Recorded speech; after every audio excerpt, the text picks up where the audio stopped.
Halo semuanya, selamat siang. Kembali lagi di kelas Laravel Dasar untuk pemula bersama saya Muhammad Putragi. Di video kali ini kita akan membahas mengenai model pada framework Laravel. Model adalah representasi satu data dari satu tabel yang ada di database. Model ini juga berfungsi untuk mengelola data yang ada di database-nya. Misalkan kita ingin mengambil semua data, mengambil satu data, kemudian kita mengambil satu data dengan nama yang ini gitu. Nah, itu urusannya ada di model gitu. Nah, untuk di Laravel bagaimana kita membuat model? Kita langsung saja buka project-nya. Kemudian kita ke terminal, kita ketikkan php artisan make model. Nah, kemudian kita tambahkan nama modelnya apa karena kita ingin membuat produk. Nah, berarti kita tambahkan nama modelnya adalah produk tanpa S ya. Jadi ini bentuknya singular. Untuk model, karena dia representasi satu data dari satu table, nah itu berarti dia harus singular. Kemudian kita tambahkan dash M atau strip M. Nah, ini berfungsi untuk membuat migration. Jadi migration itu berisi strukturnya, atributnya apa aja yang ada di dalam produk. Seperti itu. Kita enter. Nah, di sini produknya atau model produknya sudah dibuat dan migration-nya juga sudah dibuat. Untuk model produk itu ada di app, kemudian models, dan produk. Nah, untuk saat ini kita biarkan saja seperti ini. Nanti kita tambahkan. Kemudian untuk migration-nya itu ada di database, migrations. Nah, di sini ada file bernama create products table. Di sini. Di sini kita bisa menuliskan atribut apa saja yang ada di dalam table products. Nah, di sini kita ada dua fungsi ya, ada fungsi up sama function down. Up, function up akan dijalankan ketika kita menjalankan migration-nya, dan down akan dijalankan ketika kita mereverse migration-nya atau mengembalikan migration gitu. Nah, untuk up-nya itu kita membuat table products, namanya adalah products. Kemudian di dalam sini adalah atribut yang ada di dalam table product. Jadi dalam table product itu saya mau ada nama produknya apa ya. Nah, nama produk itu tipe datanya adalah string. Kemudian saya tuliskan nama atributnya itu name. Setelah itu saya mau eh, ada gambarnya. Nah, ada gambarnya.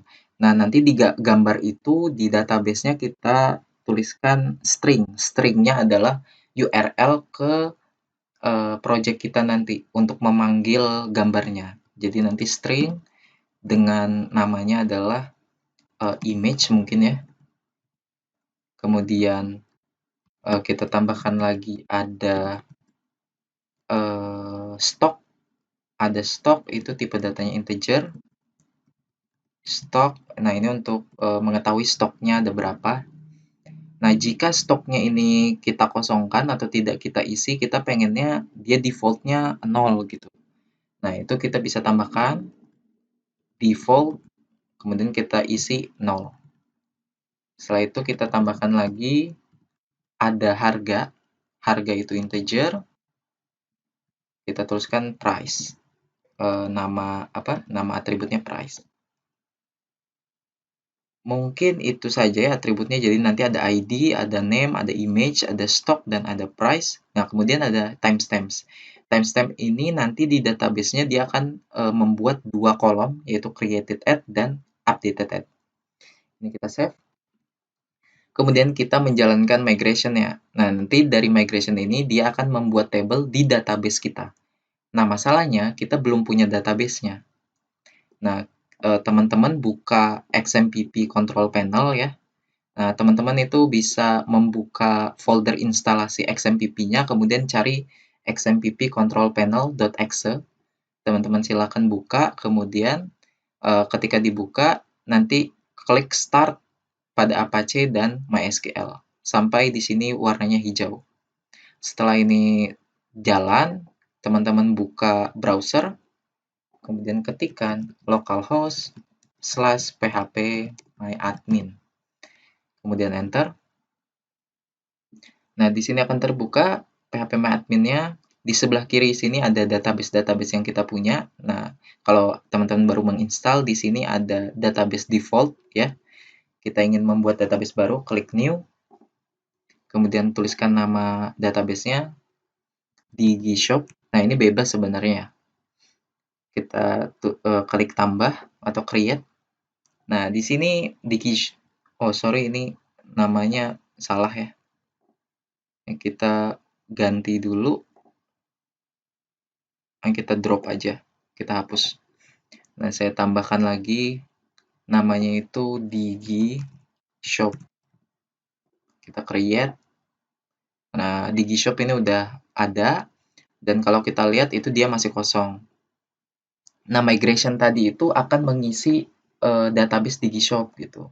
Nah, gimana caranya kita kasih tahu project kita kalau nama database kita itu adalah DigiShop?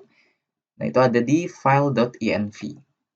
Di file.env ini menyimpan variabel environment atau konfigurasi variabelnya untuk project kita. Saya akan meng-highlight yang ada di DB ini. Jadi ini untuk konfigurasi database-nya. Untuk connection-nya itu MySQL, tidak usah kita ganti. Host-nya itu localhost, port-nya 3306. Nah, yang kita ganti adalah nama database-nya. Nama database-nya tadi DigiShop. Kemudian username dan password-nya ini biasanya untuk XMPP dia username-nya root dan password-nya kosong. Kita save. Kemudian kita jalankan migration-nya. Jalankan migration-nya dengan cara php artisan migrate. Ketikkan enter. Nah, dia akan menjalankan migration-nya. Menjalankan semua file migration yang ada di folder migration.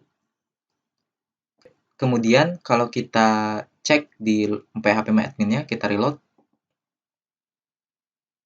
Nah, kita buka DigiShop.